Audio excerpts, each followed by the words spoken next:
ভাই, আমার কিছু টাকা সাহায্য করেন। সাহায্য মানে? আমি তোমারে কিসের জন্য সাহায্য করব? তোমার এত সুন্দর স্বাস্থ্য চেহারা, তুমি কিসের জন্য ভিক্ষা করো? তুমি কাজ করে খেতে পারো না? ভাই, আসলে আমি ভিক্ষুক না, আমি একজন রিক্সা চালক। আমার বউ মেডিকেলে ভর্তি, সিজারে বাচ্চা হয়েছে। টাকার অভাবে আমি আমার বউরে আনতে পারতাছি না। তার জন্য মানুষের দ্বারে দ্বারে আমি সাহায্য চাইতেছি, যাতে আমার বউ সন্তানকে মেডিকেল থেকে আনতে পারি। ঠিক আছে, দাঁড়াও, তোমাকে আমি দিচ্ছি।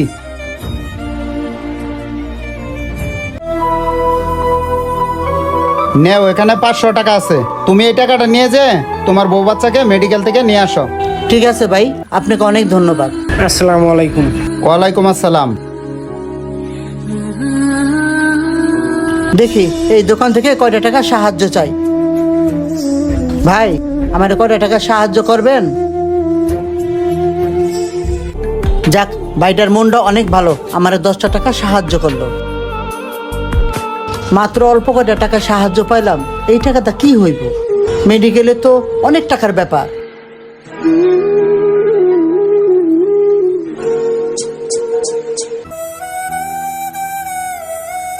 ভাই, আমারে কয়টা টাকা সাহায্য করবেন? ভাই, আমার বউ সরকারি মেডিকেলে ভর্তি আছে। আচ্ছা ঠিক আছে, দিতাছি। ধরেন। এই অল্প কয়টা টাকা দিয়া কেমনে কি করুম, কিছুই বুঝতেছি না। মজনু, আমার ছেলে সন্তান হওয়াতে আমি অনেক খুশি হয়েছি। মিষ্টির দোকানে 20 কেজি মিষ্টি অর্ডার দেওয়া আছে, তুমি মিষ্টিটা যায় নিয়ে আসো। আচ্ছা ভাই, আমি বিষয়টা বুঝলাম না, 20 কেজি মিষ্টি লাগে কেন? আমি নিয়ত করছিলাম ছেলে সন্তান হইলে সবারে মিষ্টি মুখ করামু। আর সবচেয়ে বড় কথা হলো, আমার ওই মেডিকেলে 70-80 হাজার টাকা খরচ গেছে, আর 20 কেজি মিষ্টি খাওয়াইতে পারবো না, এটা একটা কথা বললি তুই? এই হাসপাতালের লোকজনে মিষ্টি খেতে চাইতেছে, যদি 1 মনও লাগে আমি 1 মন খাওয়ামু। আমার কি টাকা পয়সা কম আছে? আচ্ছা ভাই ঠিক আছে, আমি মিষ্টি নিয়ে আসতেছি, আপনি ভিতরে যান।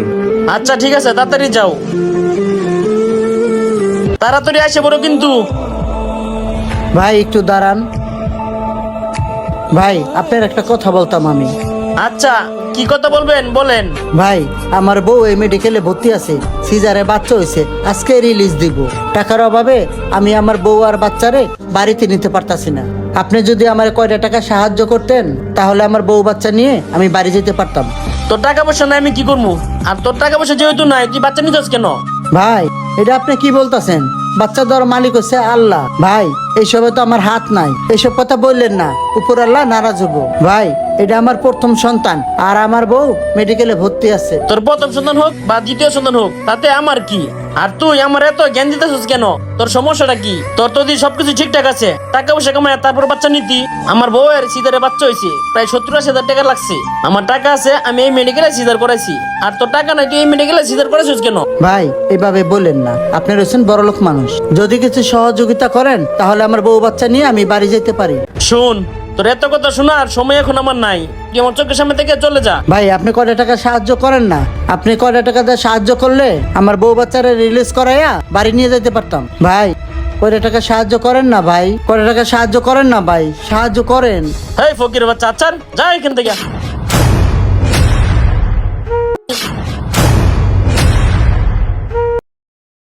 আল্লাহ, তুমি বড়লোক মানুষের টাকা দিলা, মন দিলা না। ভাই ওঠেন। এ ভাই, আপনি একটু এদিকে আসেন তো। হ্যাঁ ভাই, কি হয়েছে কোন? আচ্ছা ভাই, আপনি এই লোকটারে ধাক্কা দিয়ে ফালাই দিলেন কেন? ধাক্কা দিব না তাহলে কি করবো? কোন সরকারি মেডিকেল বাচ্চা হয়েছে না হয়েছে, ও এসে আমার কাছে টাকা চাই। ও কি কোনো টাকা পয়সা আমার কাছে পায়?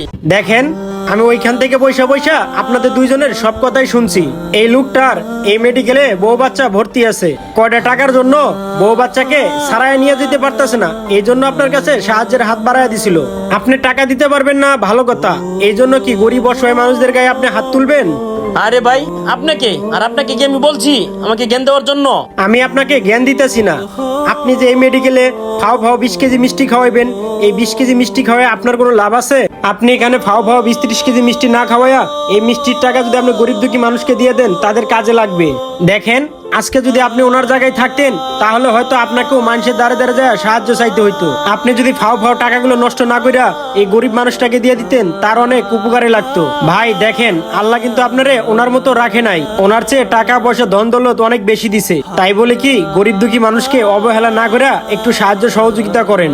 আর শোনেন, আপনাকে আরেকটি কথা বলি, গরিব দুঃখী মানুষকে কখনো সাহায্য সহযোগিতা না করতে পারলেও তাদের সাথে খারাপ ব্যবহার কখনো করেন না। আর গরিবদের সাথে খারাপ ব্যবহার করলে তারা তাদের মনে অনেক কষ্ট পায়। তাই বলি কি আপনাকে আর কখনো কারোর সাথে খারাপ ব্যবহার করেন না। এই যে দেখেন ভাই, আপনার একটা ছেলে সন্তান হয়েছে, এই ছেলে সন্তানের জন্য কত টাকা পয়সা খরচ করতেছেন। এই ছেলে সন্তানটা বড় হয়ে আপনাকে ভবিষ্যতে খাওয়াবে কি না খাওয়াবে এর কোনো গ্যারান্টি আছে? দেখেন ভাই, আল্লাহ আপনাকে টাকা পয়সা দিছে দেখে আপনি অহংকার করেন না, অহংকার হলো পতনের মূল। আর দেখেন, আপনার এই অহংকারের কারণে শেষ বয়সে হয়তো আপনাকে বৃদ্ধাশ্রমে যেতে হতে পারে। আর যে কথাগুলো আপনাকে আমি বলছি, এই কথাগুলো একটু আপনি মাথায় রাখেন। ভাই, আপনি যেই কথাগুলি বলছেন এই কথাগুলি শুনে আমার চোখ কান খুলে গেছে। আর আপনার মতন করে এগুলি কখনো আমি ভাইবে দেখি নাই। ভাই, আপনি যে কথাগুলি বলছেন, আমার জীবনে আমি অনেক টাকা পয়সা নষ্ট করছি। আর আজকে থেকে কখনো কোনোদিন গরিব দুঃখীদেরকে কষ্ট দিব না। এখন থেকে চেষ্টা করব গরিব দুঃখী অসহায় মানুষের পাশে দাঁড়ানোর জন্য। ভাই, আপনি আমাকে ক্ষমা করে দেন, আসলে বিষয়টা আমি বুঝতে পারি নাই। ভাই, আপনি আমার সাথে চলেন, মেডিকেলের সম্পূর্ণ খরচ আমি দেব। ভাই, আপনার কাছে আমি ঋণী থাকবো, আর আপনি আমার অনেক বড় উপকার করলেন। ঠিক আছে ভাই, তাহলে চলেন। শোনেন, আমি আপনাদের উদ্দেশ্যে একটা কথা বলতে চাই। আপনার টাকা আছে বিদায় আপনি অহংকার দেখাবেন, এটা ঠিক না। কারণ আজ মরলে কাল দুদিন। আমাদের গল্পটি আপনাদের কাছে কেমন লেগেছে অবশ্যই কমেন্ট করে জানিয়ে দিবেন। আর হ্যাঁ, ভালো লাগলে শেয়ার করতে ভুলবেন না। সম্পূর্ণ ভিডিওটি দেখার জন্য আপনাদেরকে অসংখ্য ধন্যবাদ।